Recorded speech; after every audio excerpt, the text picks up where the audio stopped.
Kwa hiyo neno unalituma. Ndio maana unaona unsuccessful prayer, maombi ambayo hayana ufanisi ni yale ya hivi: Baba Mungu nisaidie, nimeteseka sana. Unaona maisha yangu, mume wangu kafariki, nyumba nayo imechukuliwa na mafuriko. Mungu nakuomba, Baba nakulilia. Ona Mungu nakulilia.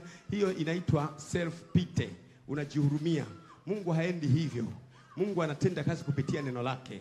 Kwa sababu imeandikwa, kwa maana Mungu hatamtesa mtu hata milele, ajapomhuzunisha atamrejesha kwa wingi wa huruma zake, kwa maana moyo wake hapendi kuwatesa wanadamu wala kuwahuzunisha. Kwa hiyo unapoona umeteswa, unapoona umehuzunishwa, ujue anayekuhuzunisha sio Mungu.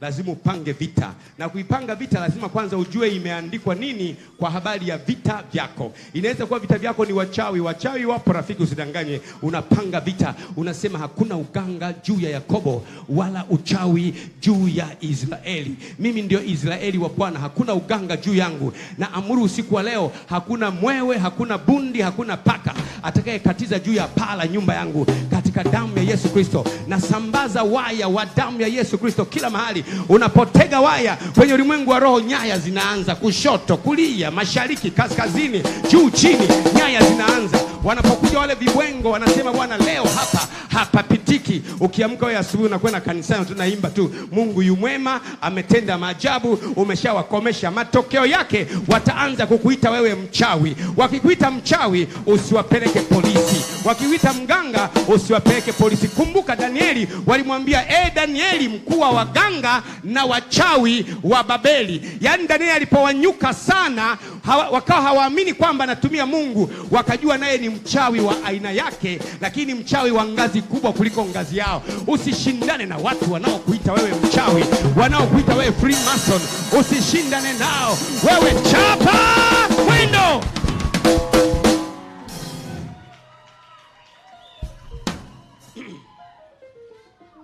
Sikiliza vizuri. Kwa hiyo kwenye vita yetu hii tuna mashahidi. Mwambie mwenzako kuna kiwingu cha mashahidi. Rudia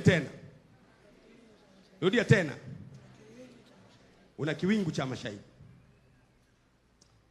Panapofika, twende pole pole. Nataka ujue kwamba wewe ni super being. Hebu sema super being. Yaani kwa kawaida wewe unapojiona hivi ni mtu nje, lakini ndani unakwenda kama mshale. Amini hivyo ninavyokuambia.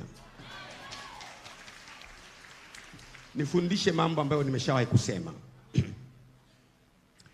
Watu wa dunia hawajaokoka wala hamjui Mungu, lakini akifariki mtu wanasema hivi: ndugu yetu ametutangulia mbele ya haki.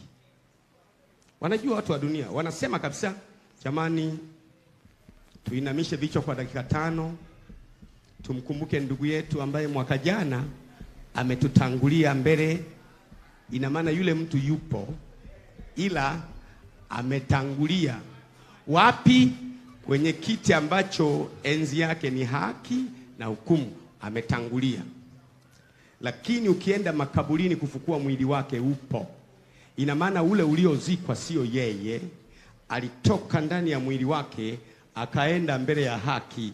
Alafu hili ganda la karanga ambalo limemenywa, karanga ikatoka ndani, alafu likarudishiwa ukifanya kuchu halilii kokoro, kwa sababu karanga walishakula wajanja. Lakini kama limefungwa na super glue hivi na gundi, ukipewa karanga unakubali ni kweli, kumbe vimewekwa vipande vya mawe. Unasikia kokoro, lakini karanga hazimo. Ndivyo alivyo mtu anapofariki. Kufariki maana yake ni kumenywa, unamenywa. Yani kuna malaika wanakuja kutoka mbinguni, wana mavidole makubwa, wanafanya alafu unafunguka hivi, alafu wewe wanakuchomoa ndani, alafu lile ganda linarudishwa. Lile ganda ndio linaitwa mwili wa marehemu. Marehemu ndio hii karanga iliyotoka humu ndani, sasa inakwenda mbinguni kwa Mungu. Lile ganda ndio linaanzishiwa msiba wa kufa mtu. Ndugu yangu, mwana wasu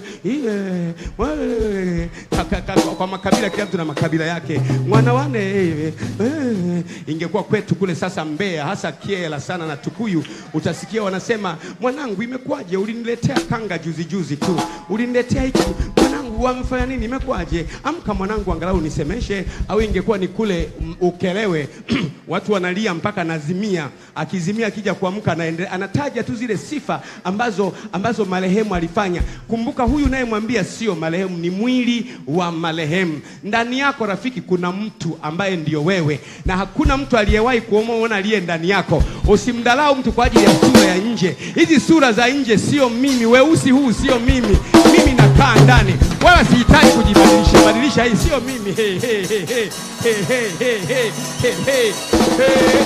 Kuna watu wanajidai, unajua mimi na sura nzuri sana, unajua mimi na nywele nzuri sana. Wenzako hatujali. Nywele za kipilipili hizi sio za kwangu, mimi mwenyewe niko ndani hivi. Uso wenye pua kubwa hizi wala sihitaji kuzibadilisha, kwa sababu sio mimi nayeishi, bali Kristo yuko ndani yangu. Wala huhitaji eti kuhangaika. Amini vile ulivyo ni kazi ya mikono ya Bwana.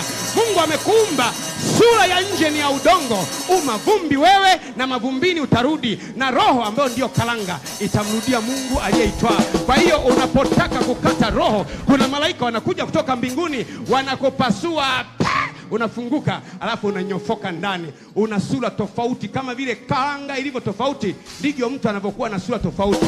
Unapokelewa na malaika, nao wanafanana kama karanga, wanafanana kama wewe. Wanakuambia twende makao ya milele. Mnaanza kuondoka kwenda juu, mnapasua mawingu, radi inapasua wingu pale, mnaingia makao ya milele. Hapa duniani watu ni zali. Jamani, alikuwa mwema marehemu. Jamani, wanauona mwili wa marehemu mara ya mwisho. Ina maana marehemu hayupo. Hawasemi kwamba tunakwenda kumuona Eliza. Mwili wa begi la Eliza haliitwi Eliza, wala koti la Gwajima haliitwi Gwajima, wala tai ya Gwajima haitwi nini? Gwajima. Wanasema mwili wa marehemu. Ina maana huu mwili sio marehemu. Unajua ndugu yetu Julius, mwili wake utahifadhiwa kesho. Waulize yeye mwenyewe Julius yuko wapi, ambaye mwili wake unahifadhiwa kesho. Watakwambia ametangulia mbele ya haki. Waambie haki huyu ni nani? Maana yake ni kwamba mtu sio mwili, mtu sio akili, mtu sio moyo, mtu sio elimu. Mtu ni roho inayokaa ndani ya nyumba, na nyumba inaitwa mwili. Mtu anaweza kuwa nje ya mwili na anaweza kuwa ndani ya mwili. Haleluya!